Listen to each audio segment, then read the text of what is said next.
We made it, guys. This is the last section of chapter 7, and this is 7.4, which is solving logarithmic equations. Okay, let me catch you guys up. In 6.4, we talked about two types of equations, logarithmic equations and exponential equations. Okay, then what we did was we decided, you know what, we're going to get into exponential equations, so these guys, a little bit further, and that's what I did in the last two videos, 7.2. Now that I'm on 7.4, we're going to focus on the logarithmic equations and we're going to build upon those. So we first saw them in 6.4, now we're building upon them to see like harder and harder questions. So I'm just going to throw you a whole bunch of questions in these next two videos on 7.4. Okay, but let's review the exponential equations first. So this is an exponential equation and we have one term on each side. If you have a term on each side, you can right away just log both sides. My unknown that I'm solving for is stuck as an exponent, so I really want to bring it down using the power law. It's going to become a coefficient, and I'll still have everything else behind it. Okay, so the log 7 is just right here, equals log 100.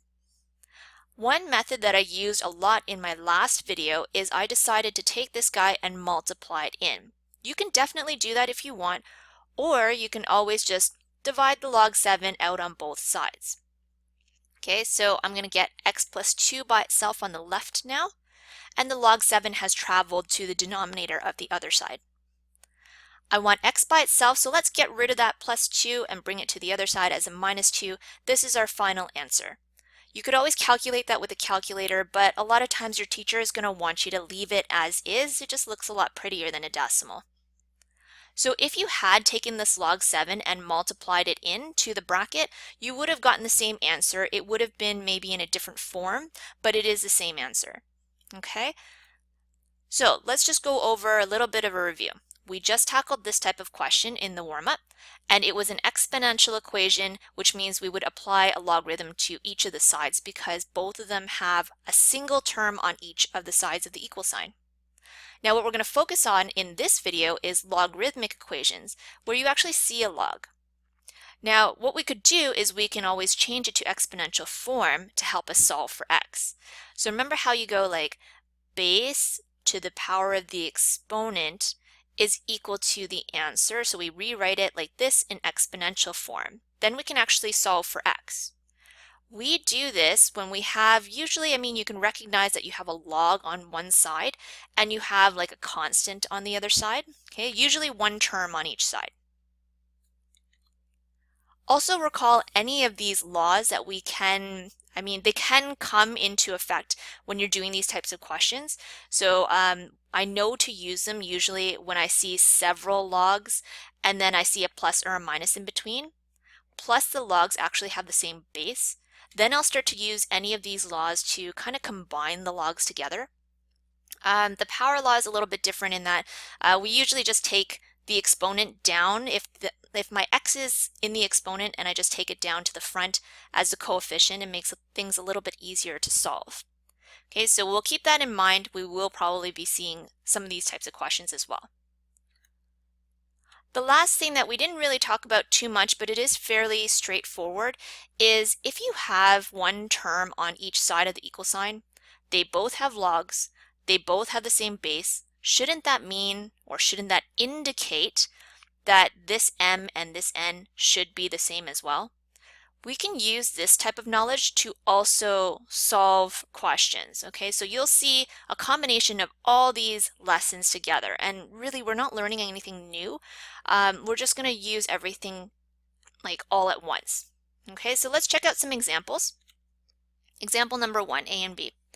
Okay, so this I recognize already as a logarithmic equation because it has a log. So I want to change it into exponential equation because there's a log on one side, there's only one term. There's only one term on this side and it's a constant. So why don't we just change it to 6 to the power of 2 is equal to your answer. All right, then we can go 6 squared is 36 and then x plus 5 on the other side. Bring the 5 over, becomes a minus, and then you get the answer of 31. So you see, it's very easy to solve these ones when they're not in log form. You can always take your x, put it back into here, solve it, and see if you get 2.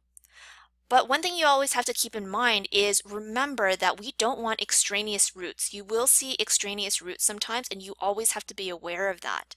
So if I ever take the 31, plug it into here, and this domain part of the log function is a negative or a 0, that means that this was an extraneous root. Okay, so I will show you some of those as well.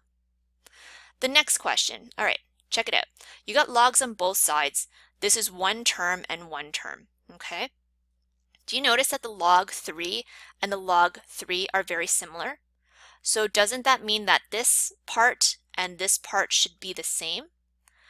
Well, what happens is there's this 3 in front, so we got to do something with this. Why don't we do a backwards power law, bring it back so that they look pretty much exactly the same, logs 3's, and then that means that since these guys are the same, these guys must be the same. All right, that was, where is it? That was this rule right here. Okay, so m and n must be the same. All right, where was I? I was right here. Nope, I was right there. Okay, this indicates that x equals to 27 to the power of 3, which is a really gigantic number. Again, you can always just take this, plug it into here, see if this side balances out with this side. Also again, take this, put it into here, and make sure that you can actually figure out what log 3 of that number is, and that this number is, like your domain, is not a 0 and it's not a negative. Okay, this looks a lot more complicated. Do you see how you have lots of logs? They all have the same base of 4, but these two have a minus in between. I'm thinking maybe the quotient law might come into effect, because what I want is I actually want one term on each side. I'm going to try to combine these guys together.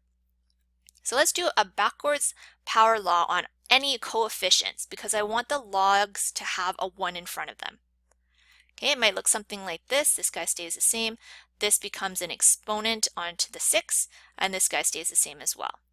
All right, now that we have all the logs with a 1 in front of them, let's combine the 2 on the right into a quotient law.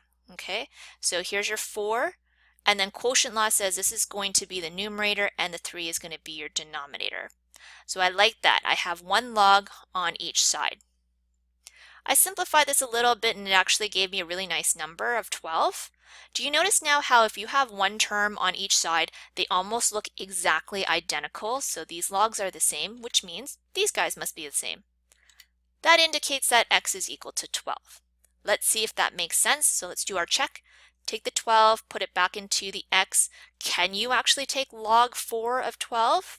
Yeah, okay, 12 is a positive number. It will actually work.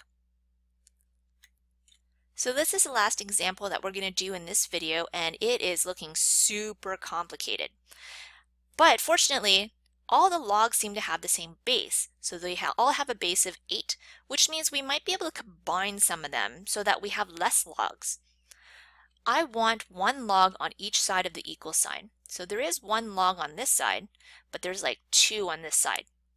Since they're both adding each other, I'm thinking, okay, maybe product law? Let's see if we can put both of these logs together.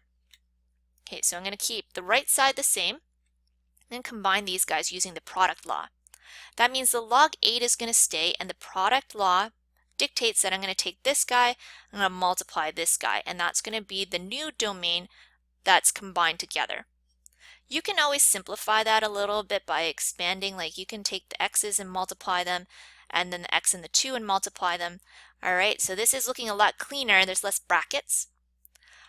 Notice that you do have 1 term on each side of the equation now. Okay, so you got 1 term here and 1 term here. Since the log 8's are the same, that means that these guys are going to be the same. So this indicates that x squared plus 2x equals to 8. Doesn't this look like something that you can solve really easily using just quadratics? So bring the 8 over to the other side. It becomes a minus. We want that 0 on one side. Then you can easily just factor grade 10 stuff, right? And then solve. So here's where a lot of people forget that you always have to do your check and see if both of your answers make sense. So what I'm going to do is I'm just going to check really quickly with the 2. if I take the 2 and sub it back into my x's, does it make sense in the domain of that log function? Okay, so could I actually calculate log 8 of 2? Does the domain of 2 make sense? The domain has to be a positive, it can't be a 0 or a negative, so it does make sense in this one. In fact, if I put the 2 in here, this guy becomes a 4, and again, that is still a positive number, which is okay. The negative 4, however, when I check it, if I put it into here, it's a negative answer for the domain. Log does not have a domain of negative numbers. So if you try to calculate it, log of 8, negative 4, your calculator is going to say error. Even if I put the negative 4 in here, and I go negative 4 plus 2, I'm going to get a negative answer here, and I won't be able to figure out what this equals to. So in this case, negative 4 is going to be an extraneous root. The final answer is just the 2. All right, so you always have to do that little check just to make sure. Also, if the negative 4 worked for one of them, but it didn't work for the other log, it's still an extraneous root, okay, because it doesn't work for one of the parts of the equation. I'm going to post another 7.4 video on just more and more examples, all right? So check it out, it's coming up soon.